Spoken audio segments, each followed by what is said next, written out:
Aku melaju mobilku di keramaian kota. Sibuknya individu menghiasi kehidupan yang terus berjalan dengan tujuan masing-masing.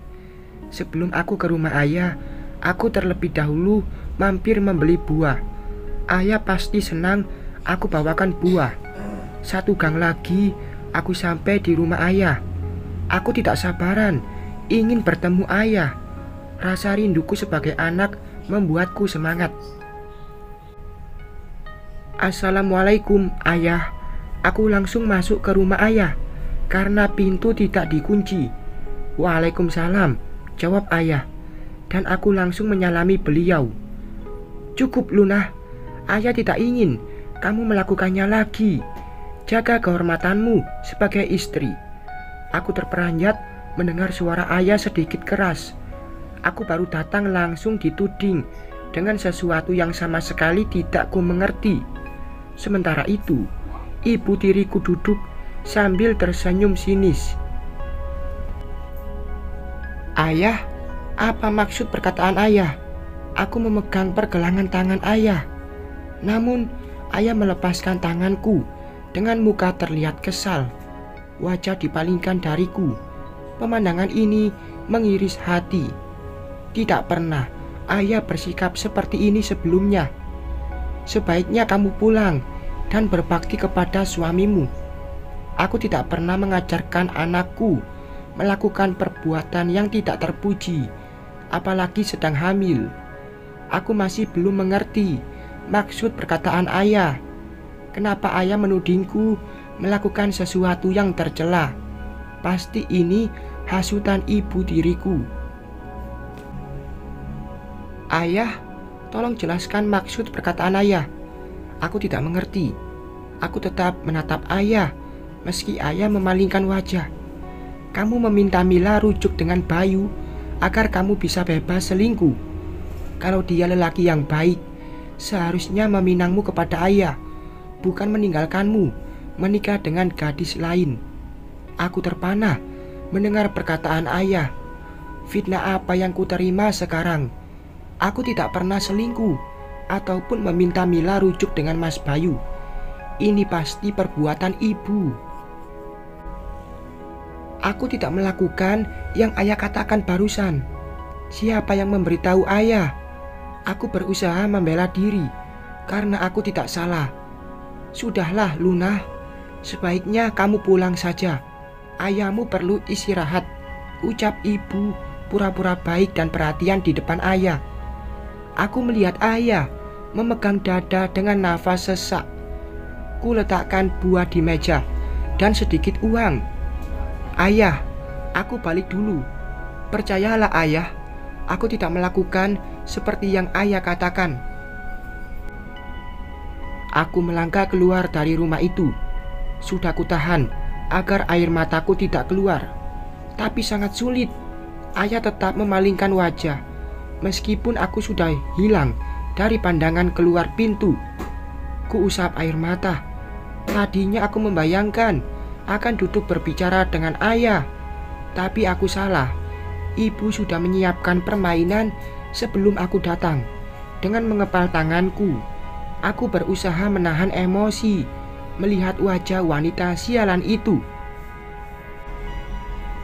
Bagaimana, Luna? Itu belum seberapa.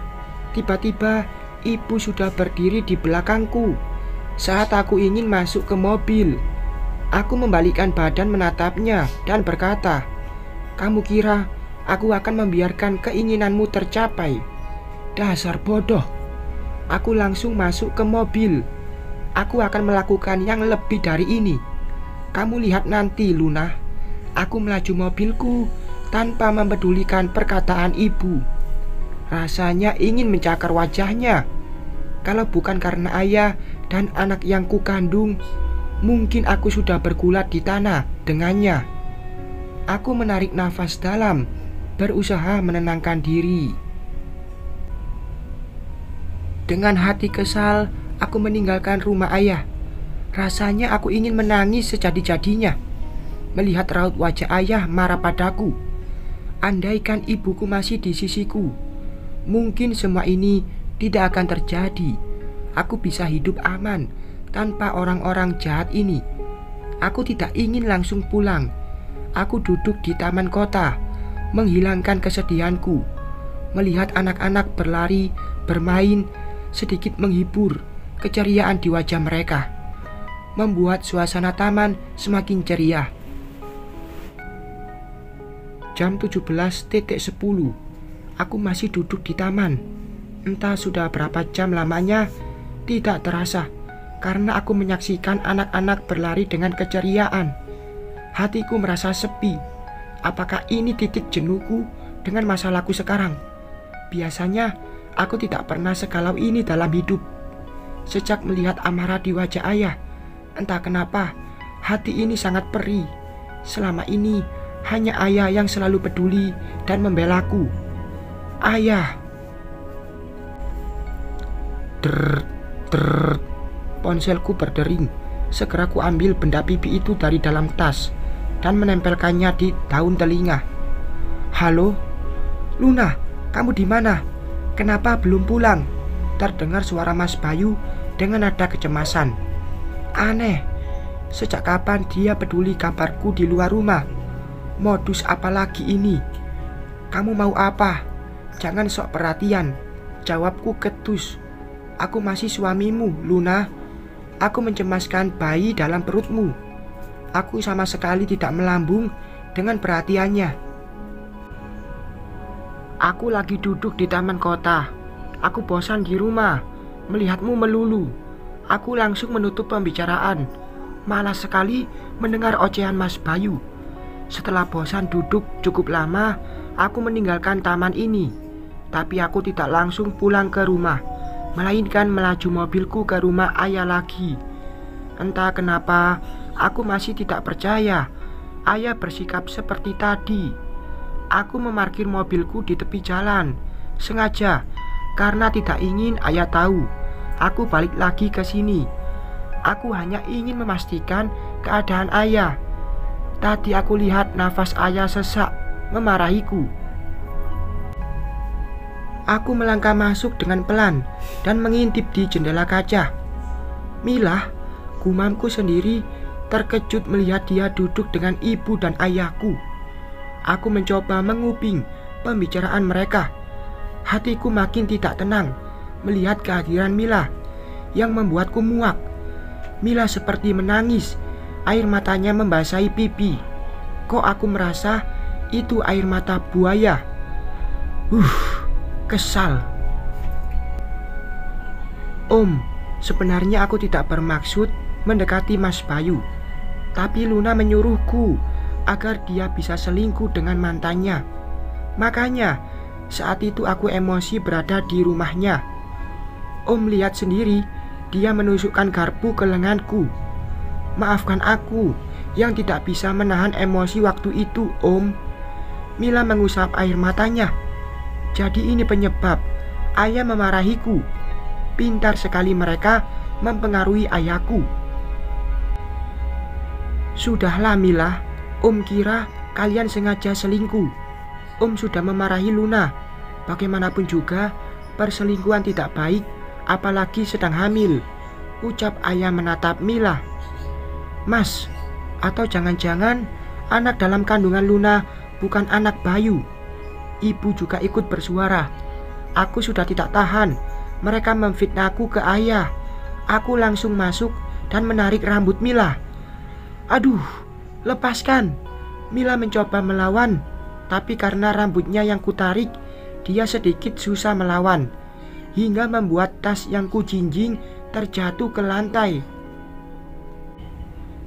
Tidak hanya itu, aku juga mendorong kepalanya hingga tersungkur ke kursi. Jangan Luna, kamu sedang hamil, nak.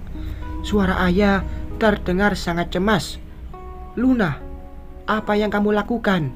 Ibu mencoba menghentikan aksiku dengan memegang tanganku. Kamu mau bilang kalau aku selingkuh dan mengandung bayi hasil selingkuhan juga? Seharusnya kamu mengajarkan keponakanmu ini agar tidak jadi perempuan murahan. Atau jangan-jangan kalian sama murahannya? Aku melepaskan pegangan ibu dengan kuat. Entah kenapa Aku tidak bisa mengontrol emosiku melihat mereka mempengaruhi ayah dan memfitnahku tepat di mataku. Cukup Luna, ayah bersuara sangat keras. Wanita iblis ini memfitnahku ayah. Dia selingkuh dan mencoba merebut rumah dan suamiku. Aku akan menghajarnya. Aku menunjuk Mila dan langsung mendorong lagi kepalanya. Berhenti Luna, sakit, ucap Mila. Entah kenapa dia tidak melawan dan seakan-akan seperti teraniaya. Cukup Luna, cukup. Suara ayah lantang dan memegang dada, menahan sakit. Kenapa ayah marah padaku? Aku menatap sorot mata marah ayah. Sekarang kamu balik ke rumahmu. Nafas ayah sesak dan menunjuk ke pintu. Ayah mengusirku. Rasanya aku tidak percaya. Sementara itu, Mila dan ibu tiriku tersenyum sinis menatapku di belakang ayah.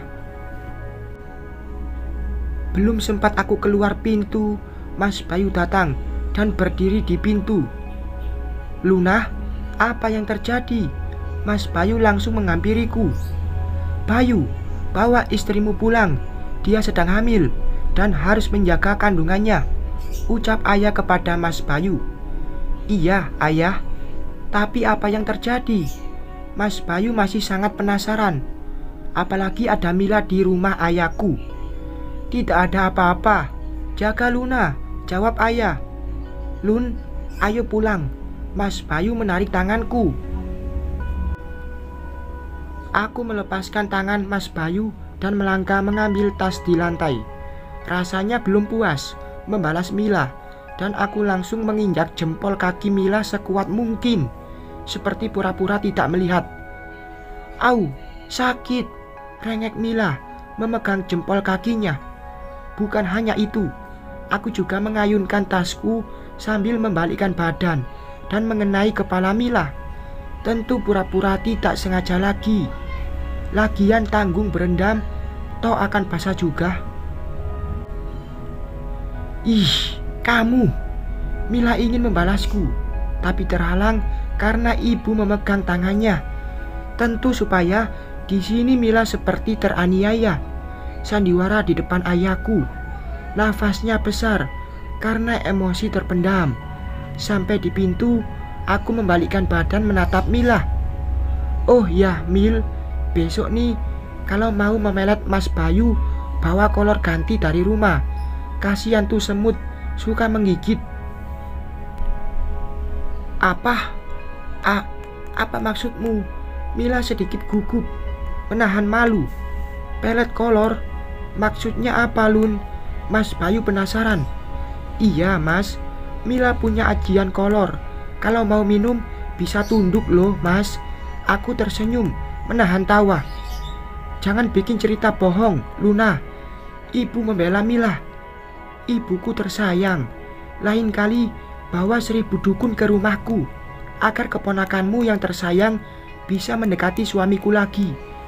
Aku tetap belum diam. Sudah Luna, cukup. Ayah menatapku. Ayah, tanya hati nurani ayah, apakah aku seperti yang ayah tuduhkan? Aku langsung melangkah meninggalkan rumah. Sementara itu, ayah hanya menatapku, diam 1000 bahasa. Entah apa yang difikirkan ayah. Maaf ayah, aku tidak bisa mengontrol amarahku barusan. Seharusnya aku menenangkan ayah. Aku menyesal. Aku sayang ayah. Aku berusaha menyembunyikan kesedihanku dari Mas Bayu. Aku meninggalkan rumah ayah karena kami membawa mobil masing-masing. Jadi Mas Bayu mengiringku dari belakang. Kok aku merasa aneh dengan sikap Mas Bayu? Kenapa cepat sekali pengaruh pelet Mila hilang? Dalam perjalanan, hatiku terus bertanya-tanya. Sampai di rumah, aku langsung ingin masuk ke kamar. Tapi Mas Bayu memegang lengan tanganku, menghentikan langkah. Ada apa? Tanyaku ketus. Apa yang terjadi di rumah ayahmu? Aku mencoba melepaskan diri dari pegangan tangan Mas Bayu. Tanya sendiri ke Mila. Bukankah kalian sangat dekat? Aku langsung masuk ke kamar. Aku tanya sama kamu, kenapa kamu sewot? Mas Bayu ikut ke kamar karena tidak mendapatkan jawaban dariku. Hubungan kita hanya di atas buku nikah. Di agama kita sudah cerai. Jadi apa yang aku lakukan bukan urusanmu. Aku bersuara lantang. Semua ini membuatku muak. Cukup Luna, cukup. Aku tidak bisa dengar ocehanmu itu. Bagaimanapun juga kamu mengandung anakku. Sudah kuduga dia baik padaku karena anaknya yang kukandung. Aku capek. Tolong biarkan aku istirahat. Aku bersuara sedikit pelan. Tidak ada gunanya berdebat. Toh besok juga terulang lagi masalah yang sama. Sebentar baik dan sebentar jahat. Pelet dan pelet. Mila tidak akan berhenti mengganggu hidupku selagi Mas Bayu di dekatku. Aku juga butuh ketenangan. Tidak mungkin aku terus bertengkar dengan kondisi berbadan dua. Bersambung.